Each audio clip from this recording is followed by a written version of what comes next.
Bismillahirrahmanirrahim. Assalamualaikum warahmatullahi wabarakatuh. Anak-anakku kelas 12 IPS 1, IPS 2, dan IPS 3 yang Ustazah cintai, apa kabarnya? Semoga dalam keadaan sehat selalu ya di hari kemerdekaan, di bulan kemerdekaan ini. Di pertemuan keempat kita akan melanjutkan tentang materi perubahan sosial, bentuk, tapi membahasnya tentang bentuk dan dampak. Nah, selanjutnya next kita akan membahas bentuk dan dampak. Setelah membahas definisi, faktor-faktor yang mempengaruhi dan proses terjadinya perubahan sosial, kita akan membahas bentuk-bentuknya. Bentuk-bentuk perubahan sosial, ya. Bentuk-bentuk dari social movement. Yang pertama, menurut Sukanto dalam bukunya, perubahan itu ada perubahan lambat atau evolusi dan perubahan cepat, revolusi. Kemudian ada perubahan kecil dan perubahan besar. Kemudian juga ada perubahan yang dikehendaki, direncanakan, dan perubahan yang tidak dikehendaki atau tidak direncanakan. Ini menurut Surjono Sukanto ya. Apa sih perubahan lambat atau evolusi itu? Inkes dalam Masrawi di bukunya menggolongkan teori evolusi itu menjadi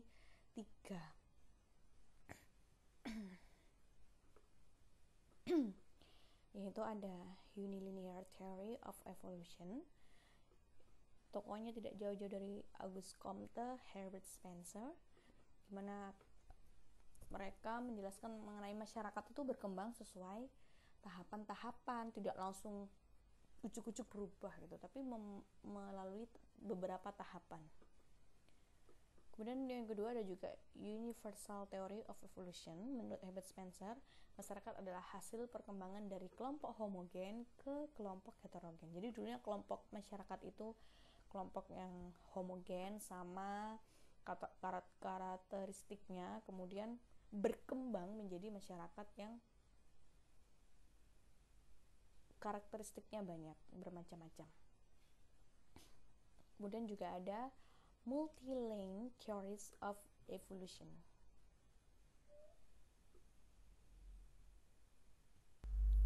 Nah, yang multi-line theories of evolution ini lebih ke memfokuskan pada penelitian terhadap perkembangan atau perubahan masyarakat. Contoh, penelitian yang mengarah kepada perubahan. Jadi misalkan judulnya adalah pengaruh perubahan sistem pencaharian masyarakat dari pertanian ke mata pencaharian industri. Itu mempengaruhi terhadap pola konsumsi masyarakat. Jadi sebenarnya banyak intinya adalah perubahan lambat atau evolusi ini tidak ujuk-ujuk berubah, namun dengan tahapan-tahapan, seperti halnya gambar skema pada kanan ini. Dulunya sebelum adanya masyarakat modern, pastinya terciptanya beberapa abad yang lalu masyarakat primitif ya, yang belum mengenal namanya teknologi, bahkan ilmu pengetahuan. Kemudian muncullah masyarakat tradisional dengan nilai-nilai kepercayaan nenek moyang yang dipercayai ya. Kemudian sekarang muncullah modern ya, masyarakat modern yang sudah berubah dari masyarakat tradisional yang tidak menggunakan teknologi menjadi masyarakat yang menggunakan teknologi. Tapi ini enggak cepat perubahannya, cukup dengan tahapan. Kemudian juga ada perubahan yang bersifat perubahan cepat atau revolusi. Dalam Ensiklopedia Nasional Indonesia, revolusi diartikan sebagai suatu perubahan yang terjadi secara cepat dan mendadak. Perubahan tersebut dianggap revolusi karena merubah sistem kehidupan masyarakat seperti sistem ekonomi, sistem sosial, bahkan sistem politik.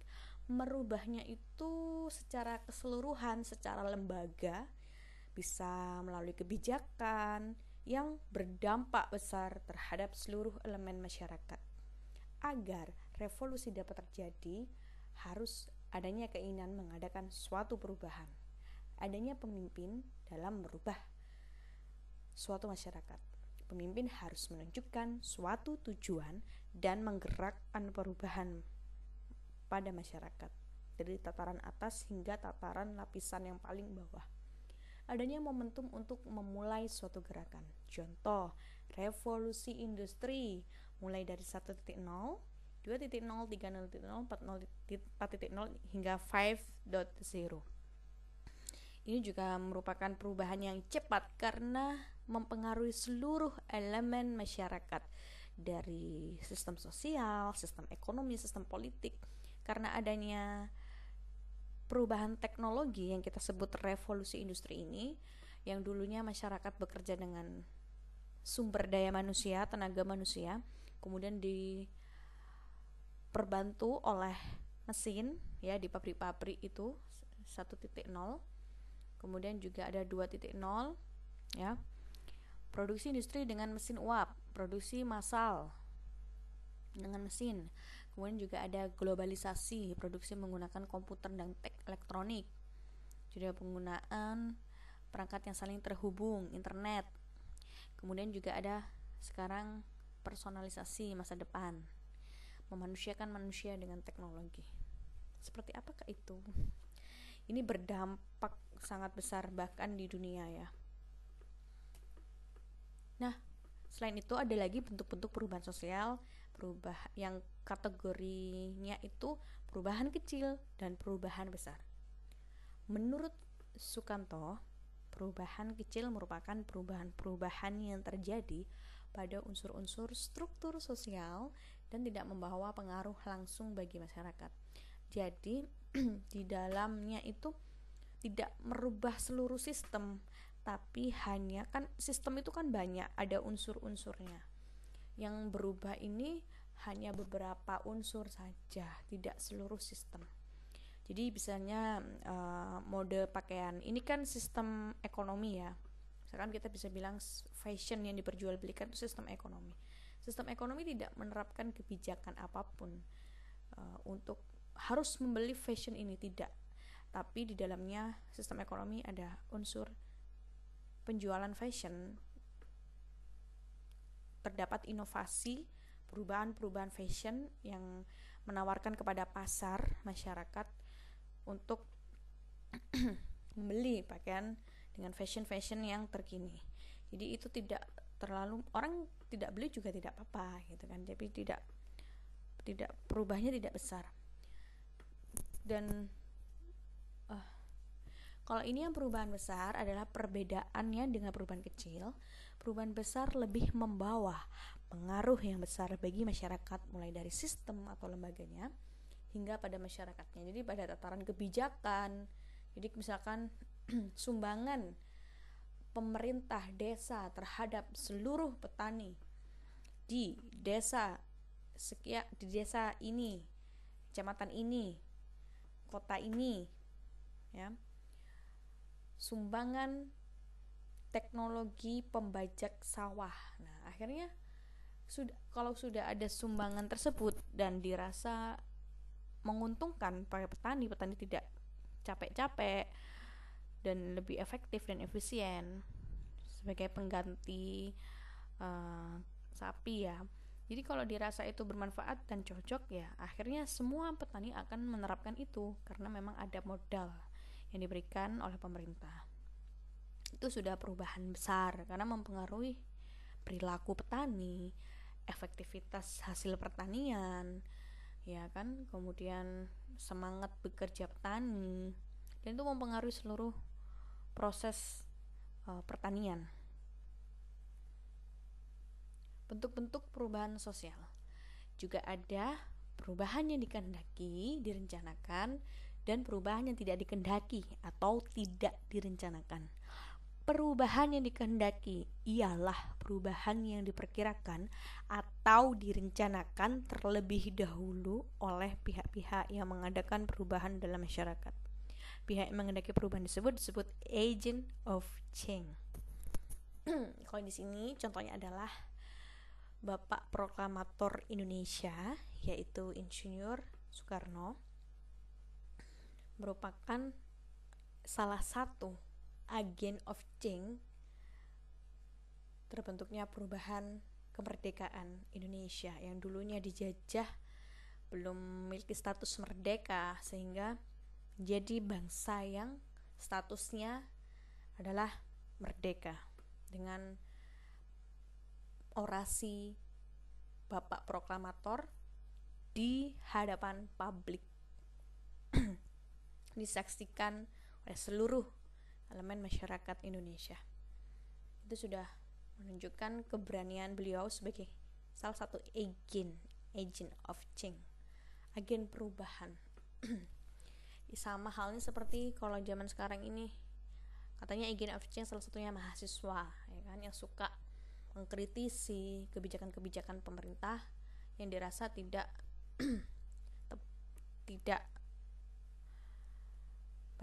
pro dengan masyarakat dan sebagainya. Itu adalah juga agen perubahan, salah satu agen perubahan.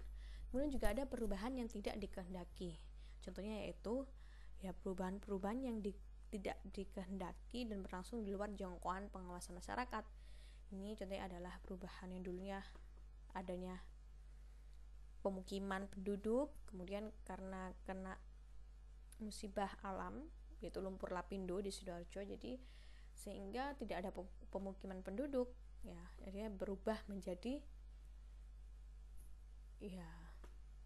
menjadi tanah yang berlumpur, ya, yang meluas hamparan, menimbuni rumah-rumah penduduk dulu. Jadi tidak ada penduduk di sana. Ini salah satunya yang perubahan tidak dikehendaki. Next. Nah, setelah kita melihat bentuk-bentuk tadi perubahan sosial, ada 3: perubahan evolusi, revolusi, perubahan kecil, perubahan besar, perubahan dikehendaki dan tidak dikehendaki. Kita akan membicarakan tentang dampak positif perubahan sosial. Ini sebenarnya dampaknya banyak, tapi secara umum Ustadzah kategorisasikan menjadi 3, yaitu dampak positif kebanyakannya di bidang pendidikan, teknologi, dan industrialisasi.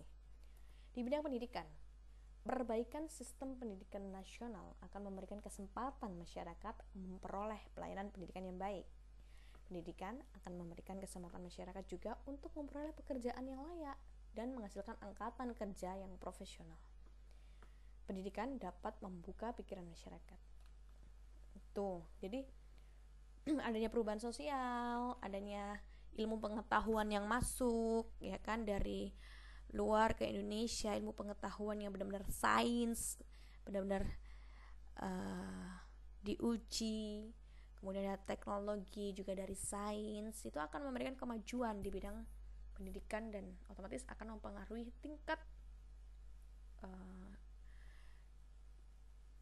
angka buta huruf di Indonesia, sumber daya manusianya. Jadi lebih banyak yang smart jadinya, ya.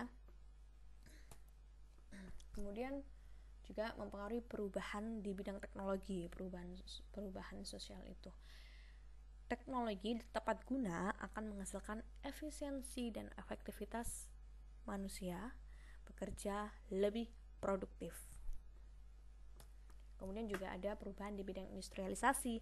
Ini yang revolusi, ya, perubahan besar-besaran, karena industrialisasi itu akan membuka kesempatan kerja dan juga dia meningkatkan produktivitas kebutuhan hidup. Jadi memproduksi kebutuhan hidup yang kita butuhkan. Kemudian serta dengan adanya hal tersebut itu dapat menyumbang peningkatan pertumbuhan ekonomi suatu negara. Ya, yang katanya Bapak Presiden, investasi, genjot investasi, mudahkan investor dalam berinvestasi, karena dengan adanya investasi industrialisasi di Indonesia, berharap pakar-pakar ekonomi katanya berharapnya akan meningkatkan pertumbuhan ekonomi Indonesia. Karena dengan adanya lapangan pekerjaan yang baru itu akan meningkatkan produktivitas, kemudian juga meningkatkan konsumtif masyarakat, karena masyarakat juga banyak yang bekerja, banyak yang mendapat gaji. Dengan konsumtif masyarakat itu akan roda perputaran ekonomi suatu negara akan lancar, dan negara juga menerima pemasukan itu. Pastinya akan meningkatkan pertumbuhan ekonomi suatu negara. Itu adalah dampak positif yang secara garis besar dan umumnya. Sebenarnya banyak sekali dampak positif dari perubahan sosial. Mungkin kalian bisa merasakan apa adanya perubahan itu bisa apa. Itu yang positif ya. Kemudian dampak negatif perubahan sosial ini juga secara garis besar sosiologinya. Mungkin ada yang lain juga bisa memberikan contoh. Yang pertama yaitu ada kondisi disintegrasi masyarakat, adanya perpecahan karena perubahan. Kemudian juga ada kondisi anomi atau kebingungan masyarakat. Kemudian juga ada kesenjangan sosial atau ketimpangan sosial. Kondisi disintegrasi masyarakat yang pertama, dengan adanya perubahan sosial, nilai-nilai yang baru, yang dulunya nilai-nilainya A menjadi nilai-nilai B. Kadang-kadang ada masyarakat yang pro, kadang-kadang ada masyarakat yang kontra, ya kan?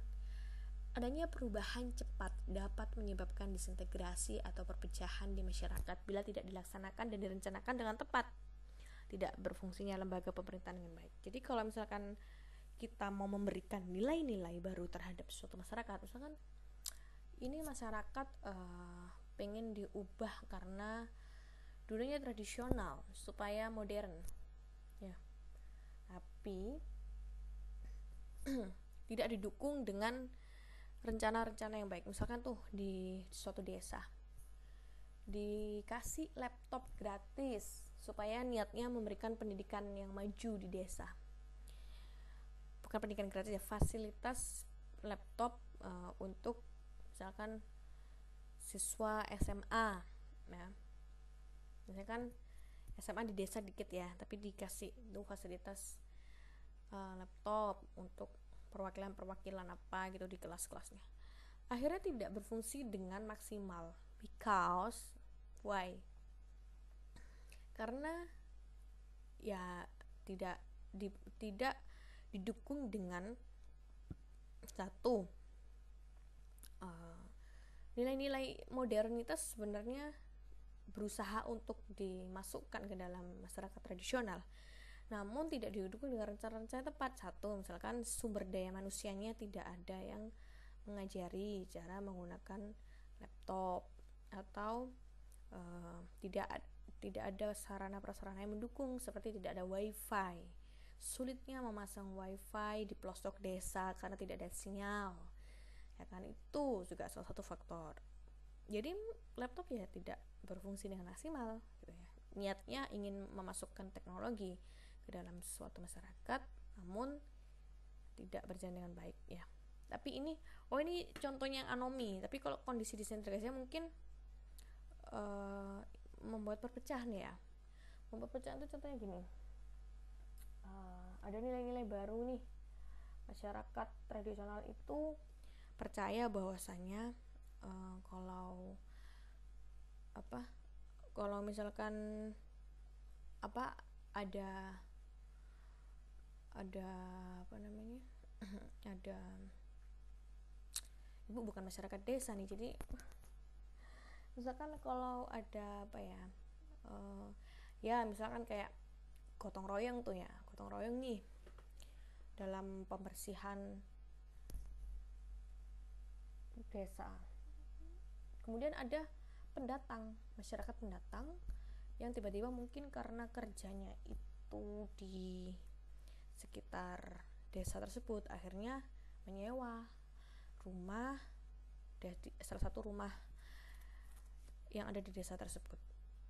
Kemudian dia karena mungkin bukan budaya Jawa atau bukan asal dari orang Jawa, saat ada kerja bakti dan ada selamatan tidak ikut gitu kan, tidak ikut bekerja sama dalam, tidak guyup dalam masyarakat desa tersebut, Asia pasti akan dijadikan bahan guncingan, ya kan, pastinya. Dan itu menimbulkan perpecahan karena perbedaan nilai, ya.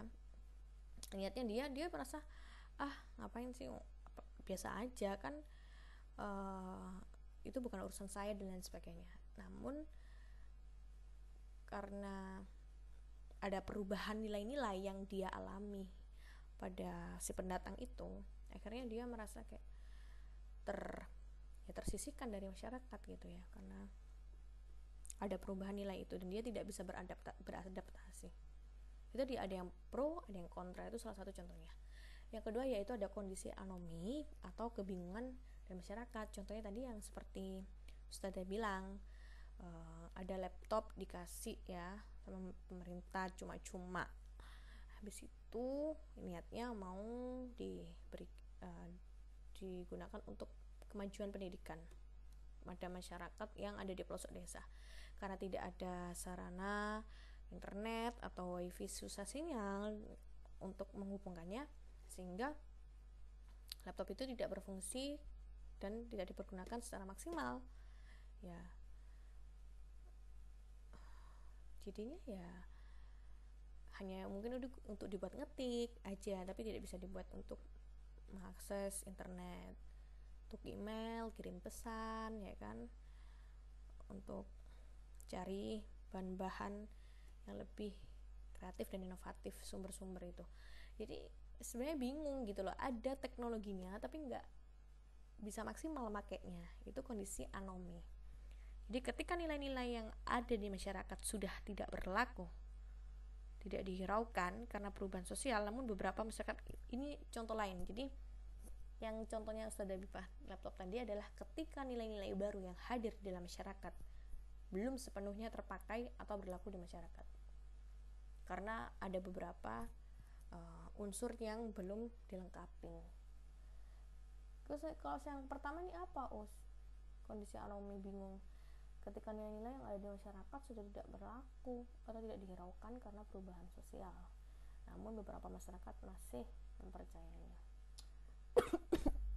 Contohnya gini nih, di masyarakat kota, ya, masyarakat kota beda dengan masyarakat tradisional. Masyarakat tradisional sangat memegang teguh peraturan yang menjadi peraturan suatu desa luar. Kalau di desa secara umum nih ya, secara umum lah, nggak desa nggak kota, kita ngobrolin tentang pergaulan bebas atau ya pergaulan bebas. Ketika di desa itu pasti akan menjadi bahan omongan dan tentunya akan mendapatkan sanksi sosial yang luar biasa, labeling negatif, ya kan, pergaulan bebas, sehingga misalkan hamil di luar nikah dan sebagainya, itu akan mendapatkan sanksi sosial dari masyarakat itu cukup luar biasa. Namun ketika kita di kota akan bergeser nilai itu, jadi menganggap bahwasanya hal itu adalah hal yang bukan sesuatu yang luar biasa, tapi sudah menjadi hal yang ya udahlah, nikahkan saja atau bagaimana, udah selesai. Padahal kalau di desa misalkan atau di pelosok itu menjadi hal yang mungkin suatu aib dan bahkan bisa diusir dari desa itu gitu ya. Tapi kalau di kita yang kota, sebenarnya hal itu kan masih dipercayai di masyarakat, itu adalah hal yang tidak benar, masih dipercayai seperti itu. Namun tingkat level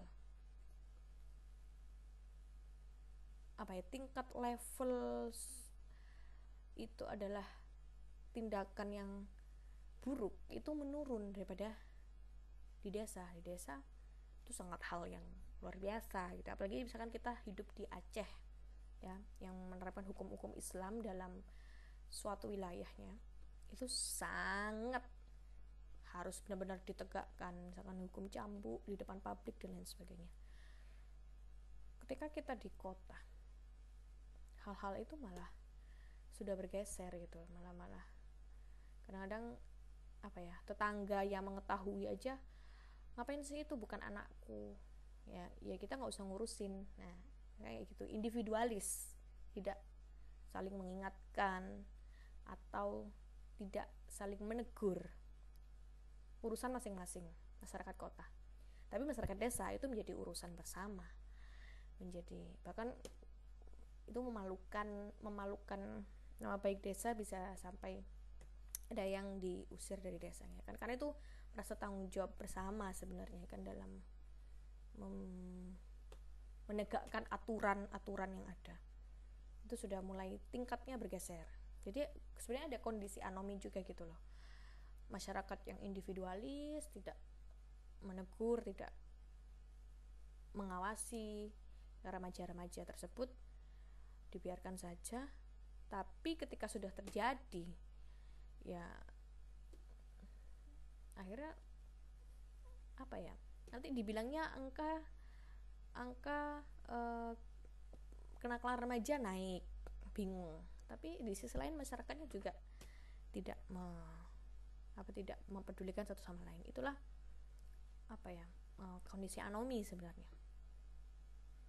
Ya, makanya kita tetap harus, meskipun menjadi masyarakat kota, kita harus memiliki rasa empati, rasa simpati, rasa solidaritas yang biasanya terdapat di masyarakat yang guyup di kampung-kampung, desa-desa, itu seharusnya kita tetap memiliki. Jadi sebagai seorang sosial, terutama anak IPS, kita harus peka, kita harus saling mengingatkan, ya kan, demi terwujudnya masyarakat yang damai, masyarakat yang tenang, yang sejahtera. Ya, kita perlu saling mengingatkan, tapi dengan cara, dengan proses, dengan mekanisme yang bagus, yang baik, sesuai dengan yang bisa diterima oleh orang tersebut. Ya, kan nggak bisa dibilangin langsung, ya dibilangin lewat orang tuanya, atau dibilangin lewat sahabatnya, atau dibilangin lewat paman dan sebagainya yang sekiranya didengar. Jadi kita sebenarnya penting budaya-budaya seperti gotong royong dalam hal-hal kebaikan, ya, solidaritas. Kalau kata bahasanya IPS, solidaritas. Itu saja yang bisa Ustazah sampaikan. Oh, ada lagi nih. Dampak negatif dari perubahan sosial itu juga adanya kesenjangan sosial atau ketimpangan sosial. Kesenjangan atau ketimpangan sosial dapat terjadi karena adanya perubahan sosial. Semisal nih, perubahan perilaku sosial dari masyarakat yang hedonis, sukanya bersenang-senang, kemudian konsumerisme juga yang sukanya konsumen tuh sukanya konsumtif, sukanya berbelanja tapi tidak produktif, ya. Kemudian kesenjangan sosial terjadi akibat adanya perbedaan kelas, ya. Perbedaan kelas, ya ini bisa kita lihat dari gambar ini. Itu yang sini ada apartemen, ada gedung-gedung tinggi sebagai tempat tinggal, ya, penuh dengan fasilitas modern. Kemudian yang di sampingnya itu ada lingkungan kumuh, ya, yang hanya dengan bangunan dari kayu-kayu dan triplek pastinya, ya, dan ini juga berdekatan dengan sampah-sampah atau sungai yang tidak terurus dengan baik.